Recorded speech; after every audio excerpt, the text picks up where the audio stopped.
예수님께서 폐혈병으로 떠났습니다. 그 진단 결과 소식을 듣고 저는 놀랬고, 참 어렵구나 그런 생각을 했습니다. 그러면서도 기도했습니다. 아무리 폐혈병이라 할지라도 폐혈병의 치사율은 40%, 폐혈병만큼 그런 사망률이 높은 질병은 없습니다. 저 피에 세균이 감염이 돼서 순식간에 전 내장에 영향을 주게 되고, 염증이 전체 우리 몸속의 모든 내장에 동시에 염증이 일어나요. 그래서 어제도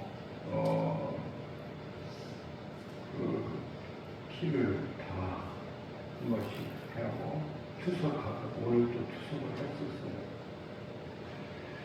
그래서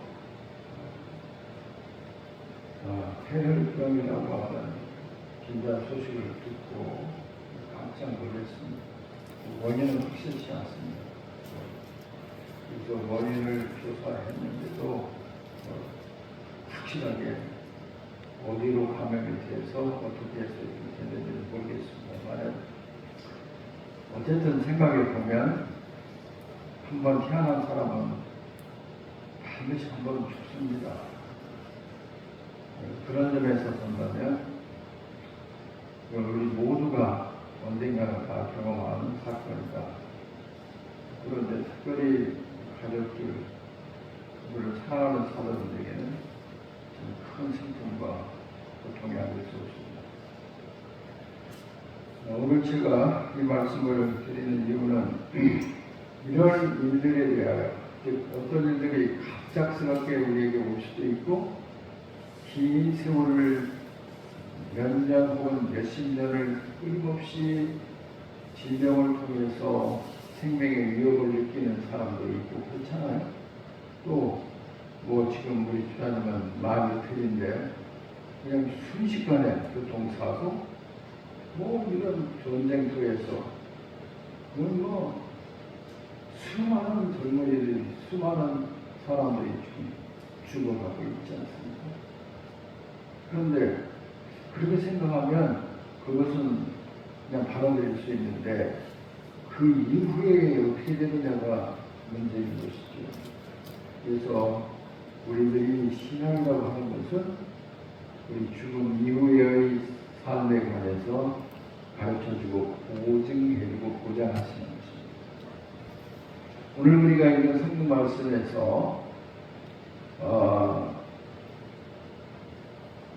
소망이 우리의 탓과 같아서 라고 하는 말씀이 있습니다. 여기 19절에 보면 우리가 이 소망을 가지고 있는 것은 영혼의 탓 같아서, 영혼의 탓이라는 게 뭔지 아시죠? 거대한 군함이나 심지어 항공모함이라 할지라도, 조그마한 배라 할지라도 어떤 일정한 장소에 계류하고 머물기 위해서는 배와 연결된 닻을 내려서 그 강 바닥이나 바닥에 그걸 던져 넣어서 배가 움직이지 않도록, 흐르는 물에 쓸려가지 않도록 일정한 장소에 배가 전복할 수 있도록 해주는 것이 닻입니다. 흔들리거나 떠나가지 않고 그 자리에서 그대로 있어 안전을 보장받을 수 있는 것이 닻이라고 하는 겁니다. 우리 영혼의 닻이 뭘까요? 우리 영혼의 닻이 뭐냐는 거예요. 그것이 오늘 하나님께서 우리에게 언약하시고 맹세하신 것이 우리 영혼의 닻이라는 말씀을 드리고자 합니다. 자, 우리가 성경을 읽을 때 하나님의 언약, 하나님의 약속, 하나님의 맹세라고 하는 말이 우리가 읽은 본문 성경에 나옵니다. 그러면 약속이라고 하는 것이 뭘까요? 약속이라는 것은 계약이라는 뜻입니다. 서로 계약하는 거예요. 또 맹세라고 하는 것이 뭐냐? 맹세라고 하는 것은 우리들이 약속이나 언약을 굳게 보증해 주는 것인데, 이것이 성경에 사용이 될 때 그 뜻을 알면 훨씬 더 이해하기가 쉽습니다. 구약 성경에 쓰여진 언약, 약속, 계약이라는 말은 원래 자르다, 그리고 자르다, 그 동사에서 파생된 용어예요. 이건 무슨 뜻이지? 자르다가 뭐야? 근데 창세기 15장에 보면 그 사건이 자세히 나와요. 하나님께서 절망하고 있는 아브라함에게 나타나셔서 다시 한번 12장에서 말씀하신 축복을 다짐하시면서 이제 하늘의 별과 별을 바라봐라. 내가 너에게 약속한 것, 그건 정말 네 자손의 하늘의 별과 바닷가에 모래같이 될 것이다. 지금 나이가 지금 몇인데 자기 안에 자기 몸이 죽은 것 같은 걸 알고도 하나님께서 그런 약속을 하니까 그 약속을 믿었어요. 그 약속을 굳건히 하기 위해서 아브라함이 이제 3년 된 양과 염소, 그리고 송아지, 그리고 산비둘기, 집비둘기를 갖다가 배를 갈라요. 배를 갈라서 양쪽에도 이렇게 보게 만들고, 그리고 하나님의 횃불이 그 사이를 지나가는 것을 보게 됩니다. 그게 무슨 뜻일까요? 약속한 것을 위반하면 이렇게 짐승을 죽여서 반적으로 갈라놓는 것처럼 약속을 위반하는 데는 이렇게 된다는 것을 서로 맹세하는 거예요. 무섭잖아요. 약속이란 말은 그런 뜻이에요. 자르다. 서로가 약속했을 때 어느 한편이든지 처음에 약속한 것을 위반하면 그 사람은 이런 처참한 죽음을 당하고 이렇게 된다는 것을 서로 맹세하고 약속하는 것이 바로 성경이 말하는 약속, 언약 또는 계약, 그런 뜻이에요. 그 다음에 맹세라고 하는 말은 무슨 뜻이냐면, 맹세라는 말은 7번 언약을, 7번 약속을 반복한다는 뜻이에요. 7번 약속을 반복한다. 7번 반복해서 약속한다. 그런 뜻이에요. 맹세라는 말. 그런데 이것도 마찬가지예요. 이래서 약속들, 언약과 맹세를 하셨어요. 근데 우리가 맹세할 때는 자기보다 큰 사람을 두고 맹세하잖아요. 근데 하나님보다 크신 분이 없으니까 하나님은 자기 자신을 두고 맹세하신 거예요. 그렇게 맹세하신 거예요. 뭐라고 맹세가? 7번 반복해서 약속하다. 이건 확신하다. 이건 반드시 지켜진다는 거예요. 약속을 위반하면 짐승을 두 쪽을 내는 것처럼 약속을 위반한 쪽은 이렇게 된다. 그러니까 성경에서 말하는 약속이라는 것은 반드시 지켜지는 것을 말하는 거예요. 그러니까 하나님께서 아브라함에게 창세기 12장에서 약속하시고 15장에서 17장에서 약속하신 모든 말씀들을 보면 하나님이 그렇게, 하나님이 이 말씀, 하나님의 약속을 반드시 지키신다는 거예요. 여러분, 우리들이 지난 세월을 돌이켜볼 때 함부로 약속하고 그때를 모면하기 위하여, 자기 체면 세우기 위하여, 순간적인 감정을 위하여, 생각을 위하여, 그러나 그 약속을 지키기 위해서 전혀 희생하지도 않고 노력하지도 않고 잊어버리고, 이런 일들이 얼마나 많을까요? 정말 많잖아요. 하나님은 약속한 것을 반드시 지킵니다. 구약 성경에서 하나님은 서약한 것을 반드시 지키라고 하셨어요. 그래서 우리가 함부로 약속하는 거 아니에요. 약속, 하나님의 이름을 빌려 약속했습니까? 기도를 통해서 약속했습니까? 반드시 지키셔야 합니다. 반드시. 그리고 하나님을 우습게 보니까 지멋대로 약속하고 지멋대로 안 지키는 거예요. 그럼 어떻게 될까요? 우리가 하나님이 우리들에게 약속하신 것이 영혼의 닷과 같다고 했을 때, 도대체 영혼의 닷이라고 하는 것을 단만 있으면 안 돼요. 닻을 묶어서 선체에 묶어놓은 그 줄이 필요한데 그 줄이 뭘까요? 여기 두 가지라고 말씀하셨어요. 뭐예요 도대체? 약속과 맹세예요. 하나님이 약속하셨고 맹세는 반복해서 7번 약속을 하시는 거예요. 반드시 지키신다는 거예요. 반드시 지키신다. 우리가 이 세상에서 참 저 사람은 실없는 사람이야. 저 사람 정말 불성실한 사람이야. 저 사람 참 거짓말쟁이야. 누구 보고 그래요? 약속하고 안 지키는 사람들. 약속하고 안 지키는. 제가 선교에서 일할 때 조학이라고 했던 피카학산 무사님 계셨어요. 그런 골수 선교 사람들 계셨어요. 그분들이 미국인이기 때문에 약속을 잘 지키는 게 아니라 선교사 그리스도인이었기 때문에 믿음을 잘 지켰어요. 제가 오래전 얘기입니다. 50몇 년 전 얘기예요. 여기서 대전에서 광주를 가려고 출발을 했는데 그때는 지금처럼 일기예보도 자주 볼 수도 없었어요. 그런데 거의 저무역 지나서 갔을 때 거기 큰 높은 산이 있었어요. 그런데 거가 보니까 거기 눈이 온 거예요. 그러면 아무런 눈이 올 거란 예상을 않고 갔기 때문에 눈이 오면 그 제를 넘어가야 되는데 그냥 돌아올 수도 있잖아요. 근데 미국에서 저에게 말하는 거예요. 목사님 차에서 내리세요. 그러시더라고요. 왜요? 그랬더니 지금 눈이 와서 이건 스노우 타이어도 아니고 무슨 일이 일어나는지 모릅니다.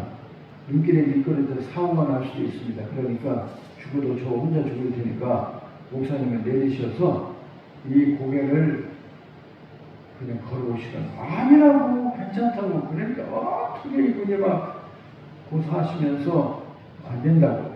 그래서 저는 걸어서 가고 그분은 첫눈이 이렇게 큰 고개, 무슨 고개인지 뭐가 넘어가는데 얼마나 시간이 오래 걸렸는지 몰라요. 그걸 경험하면서 돌아가서 되잖아요. 그 모임이 마감이 죽고 사는 문제 전혀 아니에요. 그래도 약속한 것은 지키라는 거예요. 약속한 건 지키. 그분만 그런 게 아니라 저도 그렇게 살았습니다. 또 한 번은 피칸 목사님하고 공주 지역을 가는데 제가 무슨 일 선교에 갔다가 그때 홍도동에 살았을 때인데 뭔가를 안 가지고 와서 다시 집에 왔다가 다시 선교에 돌아가는 동안에 모르겠어요. 한 25분에서 30분 정도 출발 시간이 늦어졌어요. 그래서 가는데 그분이 별로 심기가 편치 않더라고요. 그러니까 그분들은 정말 고속도로에서 제한 속도를 잘 지킵니다. 왜냐하면 그건 약속이기 때문에 그 위반하는 것은 잘못이라는 거예요. 죄라고까지는 말 안 해도 잘못이라는 거예요. 그래 고속도로를 타고서 공주 가서 시골로 들어가는데 그분이 평소 갈 때 원체 음악 전공한 성악 전공한 거기 때문에 노래도 너무너무 잘하시고 저 한참 가다가 그런 소리를 하시잖아요. 목사님, 우리는 적은 약속이라도 약속하면 죽을지라도 약속을 지켜야 됩니다. 죽을지라도 적은 약속이라도 약속을 지키려기 위해서는 죽어도 된다는 거예요. 그렇게 사는 게 그리스도인이에요. 저도 약속을 지킵니다. 그날은 부득이하게 한 30분 늦게 출발했는데 물론 모임 있을 때 한국 목사님들은 그냥 모임에 아직 오신 분도 있고 안 오신 분도 있었는데 그래서 죽더라도 약속은 지켜야 됩니다. 그러는 거예요. 여러분 신실한 그리스도인이라는 정말 기도만 많이 하고 성경 많이 읽고 봉사 열심히 하고 그리스도인의 증거일 수 있습니다. 그러나 그보다도 중요한 것은 약속을 지킬 줄 아는 사람. 손해를 볼지라도 죽을지라도. 아니 그 약속 그 고개 그 첫눈 내려서 그 큰 고개를 넘어가는데 장성 지금 생각나요. 장성 갈 때 지금 그때는 터널이 없었어요. 터널이 없었으니까 조금 있는 데서 쭉 해서 장성 갈 때 굉장히 길고 굉장히 경사가 심한 거예요. 안 갈 수 있잖아요. 사람과 사람의 약속이 아닙니다. 죽을지라도 약속은 지켜야 된다는 거예요. 그게 누구냐? 아니, 한국에 와서 선교사로 일하시는 분들이 사람과 저 눈이 와서 지금 갈 수가 없네요. 위험해서요. 그럼 누가 뭐라고 해요? 누가 뭐라고 하겠느냐고. 그러면서 저는 차에서 내리고 자기 혼자 운전을 하고 장성 갈 때를 넘어갔습니다. 올라갈 때도 그러고 내려갈 때도 그랬는데 저는 모르겠어요. 1시간 이상 걸었을 거예요. 사랑하는 성도 여러분, 하나님은 아브라함에게 약속하셨고 이 약속을 반드시 지키신다고 하셨고 아브라함은 약속의 의미가 뭔 줄 알고 창세기 15장에 나오는 것처럼 그렇게 하셨다고요. 예수님이 왜 십자가에 달려 죽으셨어요? 왜요? 하나님의 약속 때문에 죽으신 거예요. 약속을 지키시기 위해. 그래서 죽는다고 말씀하니까 베드로가 막 대들었잖아요. 심하게 저항했잖아요. 성경에는 얌전하게 번역하고 있지만 아주 불손하게 짝이 없게 그때 주님이 뭐라고 하셨어요? 사탄아 내 뒤로 물러가라. 너는 사람의 일만 생각하고 하나님의 일은 생각지 아니하는 자로다. 하나님과의 약속, 교회와의 약속을 지켰으면 목숨을 내놓고 그 약속을 지키려고 하는 거예요. 그런데 너무나도 쉽게 약속을 너무나도 가볍게 생각합니다. 우리 조상들은 어떻게 했어요? 장부 이러는 중천금이다. 그때 여자가 무시되었던 세상이니까. 그러면 장부의 한 마리는 그 무게가 천냥만큼 무겁다는 거예요. 그게 약속이에요. 그래서 하나님께서 우리들에게 약속하시고 약속도 좀 우리가 안 믿을 것 같으니까 하나님이 맹세까지 하셨단 말이에요. 반복 7번 반복해서 약속하는 게 맹세란 말이에요. 맹세할 분이 없으니까 자기 자신을 두고 맹세한 거예요. 그러시고 그렇게 해를 당하신 거예요. 십자가의 죽으심과 부활은 다 하나님이 우리에게 약속하신 것을 이루시기 위해서인 거예요. 그래서 그걸 보면서 하나님은 거짓말하시지 않는 거다. 하나님은 성실하시다. 우리가 성실을 하라고 할 때 성자하시 다른 한국에는 다 말씀 원자변에 이룰 성자 말한 대로 한다는 뜻이에요. 자기가 한 말을 자기가 이룬다는 뜻이에요. 그렇잖아요? 잘 생각해 봅시다. 잘 생각해 봅시다. 그래서 제가 여러 번 말씀드렸죠. 찬송할 때 그 멜로디에 너무 집착하지 말고 가사에 집착하라. 참 뭘 좀 아이러니컬한 거죠. 뭐 우리가 예수 믿는 것은 받은 증거만 두라 부르면서 정말 받은 증거 알고 부르는 찬송이에요? 기쁘다고 그러셨는데 입으로 소리만 내는 거 기쁜 표정이 아니에요. 그러면 그는 사실상 거짓말하고 있는 거예요. 그래서 하나님께서 아브라함이 인간이기 때문에 하나님이 아니고 인간이니까 인간을 믿게 하기 위해서 약속 언약하시고 그 다음에 뭘 했어? 맹세까지 하셨어요. 맹세까지 하셨어요. 그런데 그 약속이 아브라함 당대에 이루어졌습니까? 안 이루어졌어요. 제가 많이 말씀드렸잖아요. 네 보는 땅을 내 조상에게 자손에게 주리라고 그랬어요. 하늘의 별과 바다의 모래 같으리라. 자기의 생전에 몇 명이 있었어요. 오래 참고 25년을 참아서 초대를 받았어요. 그런데 아주 하나예요. 무슨 하늘의 별과 땅의 모래가 있습니까? 아니잖아요. 하나님의 약속은 반드시 이룰 터인데 그 약속이 나 당대에 내 급한 마음만큼 이루어지는 거 아니란 말이에요. 우리는 시간에 관한 것도 하나님의 시간에 맞춰야 되는데 자꾸 하나님을 내 시간에 맞추고 내 시계에 맞추려고 하기 때문에 조급해지기 쉬운 거예요. 하나님은 인간이 아니고 저와 여러분 같지 않습니다. 그러나 하나님께서 약속하신 것을 반드시 이루신다. 그렇게 말씀하셨고 또 모든 것들이 다 그렇게 되는데 가장 하나님이 약속을 잘 지키시는 거짓말하지 아니하시는 성실을 하시기만 하신 분이라는 것을 어떤 걸 갖고 알 수 있느냐? 합죠. 사건들 많지만 그거 뭐 얘기할 필요도 없어. 뭘 보면 알 수 있을까요? 구약의 모든 예언들이 더 많이 있지만 그 예언의 핵심은 메시아를 보내준다는 약속이에요. 구약의 성도들은 약속받은 메시아를 기다리다가 다 세상 떠났어요. 아브라함도 모세도 또 다윗도 그 어떤 위대한 선지자도 다 약속하신 메시아를 기다림으로 인해서 구원받습니다. 율법을 잘 지켜서 구원받을 사람이 아니에요. 메시아의 약속하신 메시아가 오실 거라고 하는 그 언약의 말씀을 자기 상대에 이루어지지 않는데도 불구하고 믿고 죽었어요. 그래서 구약의 성도들은 그것 때문에 구원을 받는 거예요. 그러면 신약의 성도들은 어떻게 구원받습니까? 어떻게 구원받습니까? 이미 오셔서 하나님의 약속을 성취로서 오신 하나님의 맹세하신 대로 오신 예수 그리스도가 나를 대신하여 죽으시고 또 성경대로 사흘 만에 다시 살아나신 것을 믿음으로 구원받습니다. 그것을 통해서 하나님이 우리에게 언약하신 것을 이루신 거예요.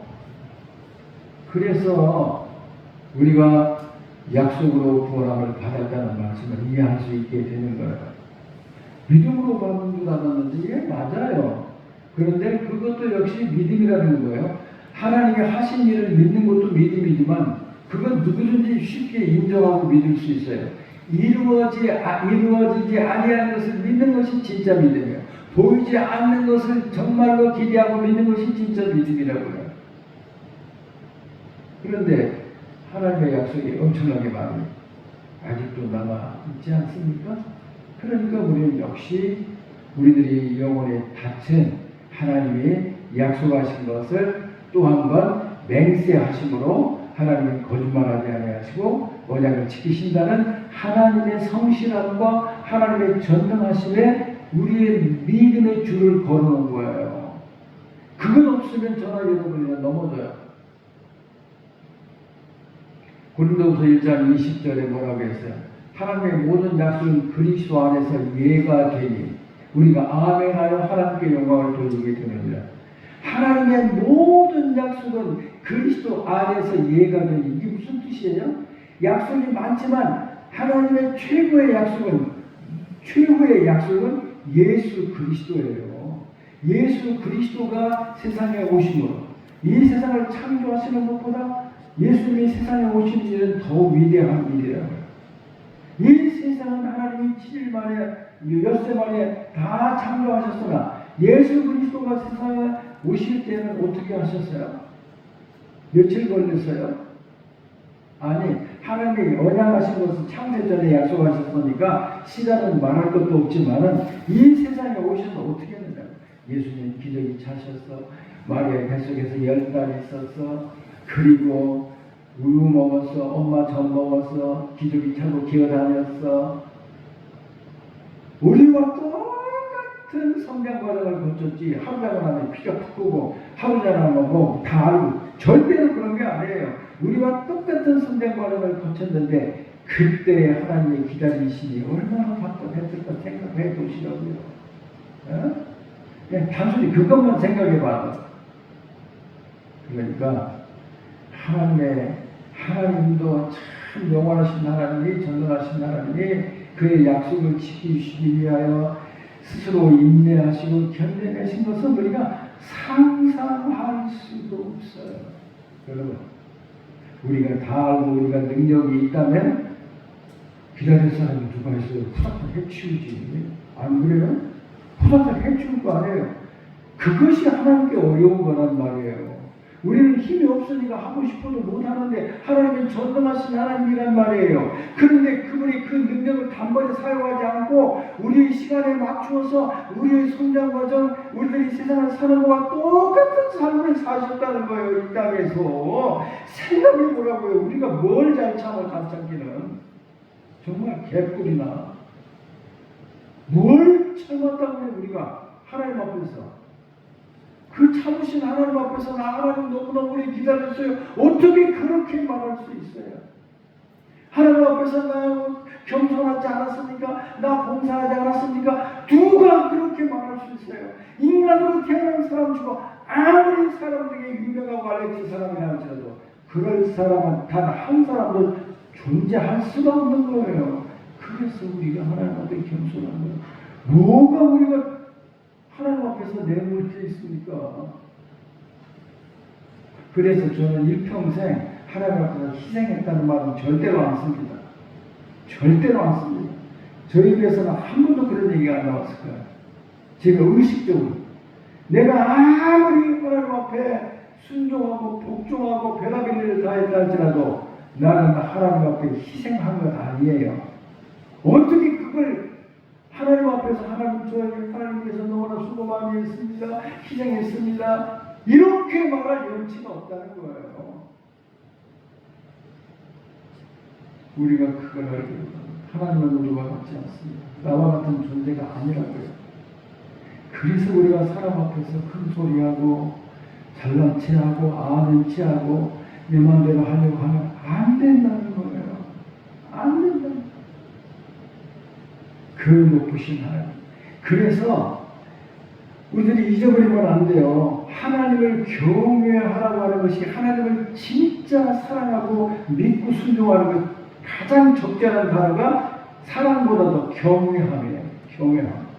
하나님의 아브라함에게 뭐라고 했어요? 창세기 22장에 이제야 네가 나를 경외하는 줄 알았도다. 하나님을 사랑하고 좋아합니다. 그러나 하나님은 정말 두려워하십니까? 정말 존경하십니까? 이렇게 물으면 쉽게 대답하기 어려워요. 하나님을 경외하는 것이 믿음의 가장 근본이에요. 하나님이 위대하신 줄 아는 거야. 위대한 사람 앞에 가면 두렵잖아요. 그 전에 우리 김민태라고 성부가 있었어요. 오래 믿으신 분은 잘 알아요. 예쁘게 생기고 피아노를 너무너무 잘 쳤어요. 그런데 그때 우리 일부가 노래자랑에 나갔어요. 어려서부터 너무 노래를 잘했어요. 그래서 상을 막 휩쓸었는데 그때 엄청 큰 대회가 열렸는데 거기에 그 가고파를 작곡한 김동진 선생님이 심사위원으로 오셨어요. 그래서 김민태 자매가 일부 노래 부르고 반주를 했는데 거기서도 1등이 없이 공동 2등으로 우리 일부가 거기서 이제 입상을 했어요. 그런데 그것 나온 다음에 얘기하더라고. 목사님, 김동진 가고파 작곡한 말, 그분 말이에요. 그분 앞에서 피아노를 치려고 그러니까 막 그냥 손이 떨리고 그래서 어떻게 했는지도 모르는데 여러분 유명한 음악가, 작곡가 앞에서 피아노 치는 것도 그렇게 두려워서 그 피아노를 잘 치는 그분이 그렇게 떨었다는 거예요. 아니 사람 앞에서도 그렇게 떨었는데 그 위대하신 하나님, 위대한 하나님을 묘사할 수 있는 말은 없어요. 그냥 전능하신 하나님, 두려우신 하나님 앞에서 우리가 어떻게 살아가겠어요? 그분에 대한 우리의 올바른 태도는 하나님을 경외하는 거예요. 하나님을 경외하는 거예요. 존경하는 거예요. 두려울 정도로 존경하는 거예요. 그죠? 옛날에 우리는 선생님의 그림자로 받지 않는다고 했어요. 그게 뭐예요? 선생님에 대한 존경을 말하는 거예요. 유대인 랍비들은 어떤 경우에도 서서 가르치지 않았어요. 어제 앉아서 가르쳤어요. 그게 권위라는 말이에요. 그래서 하나님의 모든 약속은 그리스도 예수 안에서 예가 되니 이루어진다는 뜻이에요. 그대로 된다는 뜻이에요. 우리가 아멘하여 하나님 아버지께 영광을 돌리게 됩니다. 제가 언젠가 하나님께 영광을 돌리는 방법 14가지를 설교했어요. 보통 성도들이랑 하나님께 영광을 돌리는 것이 굉장히 어려운 줄을 생각해요. 성경을 몰라서 그래요. 하나님이 1년에 한 번, 일평생에 한 번 영광스럽게 하면 되겠습니까? 말도 안 되는 얘기예요. 매일같이 매 시간마다 하나님께 영광을 돌려야 되는데 그걸 안 가르쳐 주는 거예요. 그걸 선지자들이 안 가르쳐 주는 거예요. 몰라서 그런지는 모르겠어요. 몰라서 그럴 수도 있겠죠. 그래서 제가 그걸 깨달은 순간 성경을 다 연구하고 찾아내서 10몇 가지인가 하나님께 영광을 돌려. 그게 어려운 게 아니란 말이에요. 진실하게 하면 지금 매일같이 좋아야 되는 하나님을 지금도 영광스럽게 할 수 있는 거예요. 그러므로 하나님은 우리에게 영광 받으실 일을 하십니다. 그리스도 예수 안에서 하나님의 모든 약속은 예가 됩니다. 그죠? 그러니까 예수 그리스도를 통해서 하나님을 알고 예수 그리스도를 통해서 하나님의 말씀이 이해가 되고 또 예수 그리스도를 통해서 하나님은 말만 하는 하나님이 아니라 육체를 가진 인간도 그렇게 할 수 있다는 것을 보여주시기 위하여 육체를 입으신 하나님이 예수란 말이에요. 어? 그래서 우리들이 하나님의 약속이 말만 하나님은 푸지게 하시고 약속을 이루지 않는 분이 아니다. 하나님은 약속을 이루기 위해서 얼마나 자기 자신을 고통스럽게 하는 거 생각해봐. 하나님이 무슨 고통을 받아요? 몰라서는 얘기예요. 우리는 구약성경이 훨씬 더 자세하고 이해하기 쉬운 것이 많습니다. 날마다 너희들은 나를 거역할 때마다 나는 심히 통곡한다. 무시는 하나님, 화가 나신 하나님, 슬퍼하시는 하나님. 그런데 성령도 똑같아요. 우리와 같은 감성을 가지고 계시니까. 그래서 하나님을 기쁘시게 하는 사람도 있고 하나님을 슬프게 하는 사람. 내가 화를 내고 소리 지르고 내 마음대로 하고 내가 질리고 내가 겁이고 이런 사람은 끊임없이 하나님을 괴롭히고 슬프게 만들고 하나님을 분노하게 하는 거예요. 예수님이 왜 하나님이 나를 사랑하신다고 했어요? 아들이니까? 그건 너무나 평범한 짓이에요.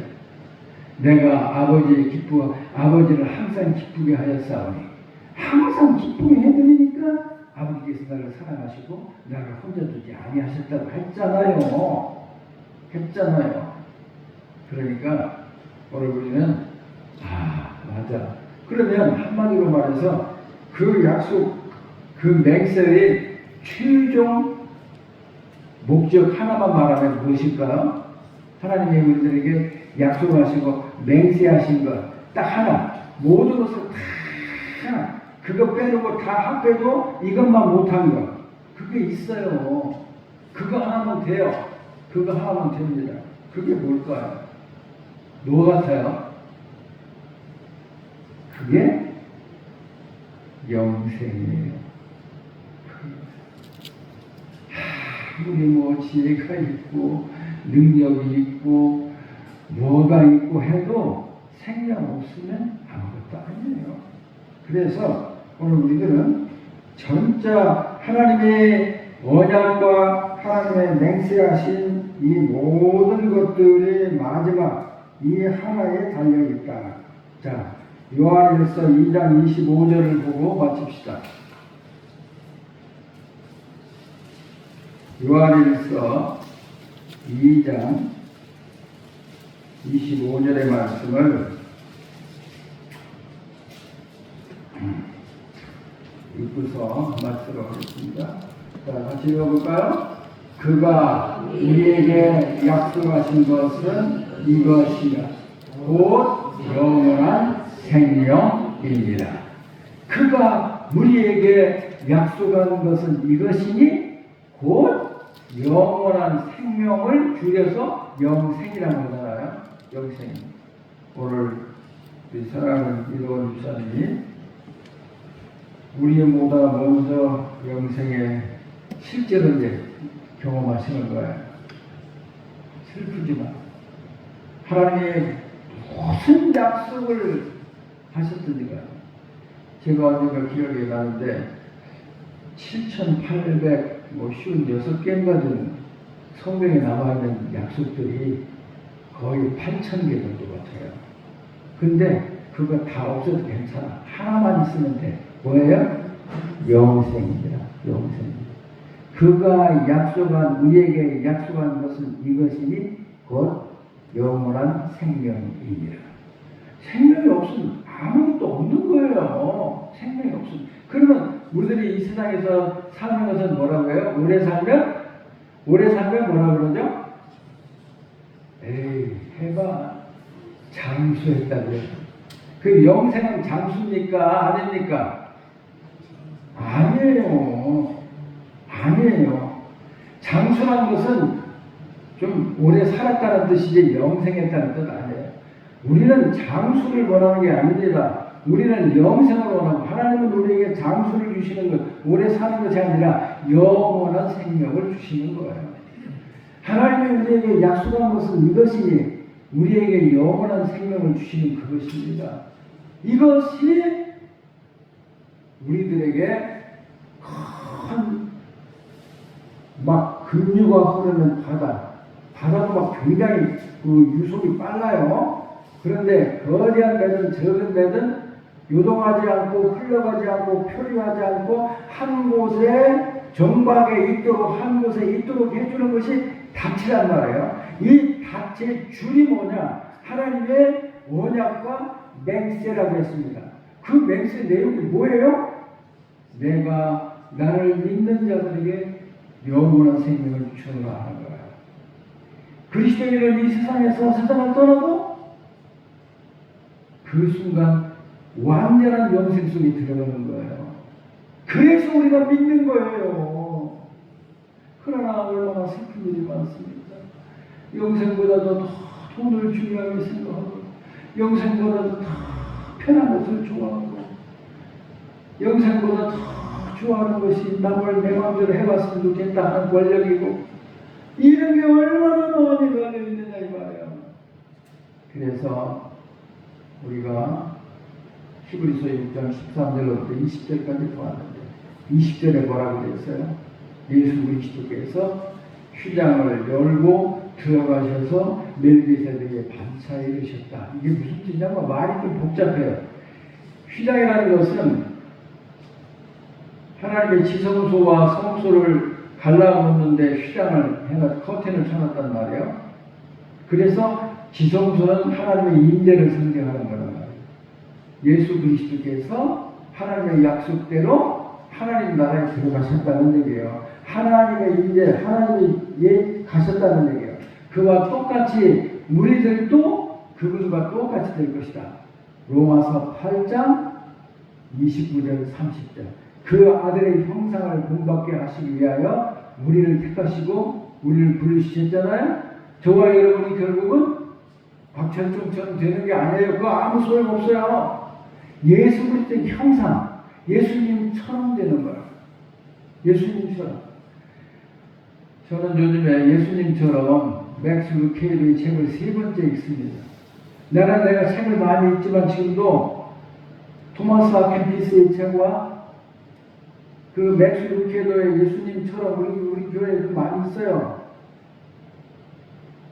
그처럼 우리에게 교훈을 주고 영감을 주는 책은 단연코 없습니다. 단연코 없다고 믿어요.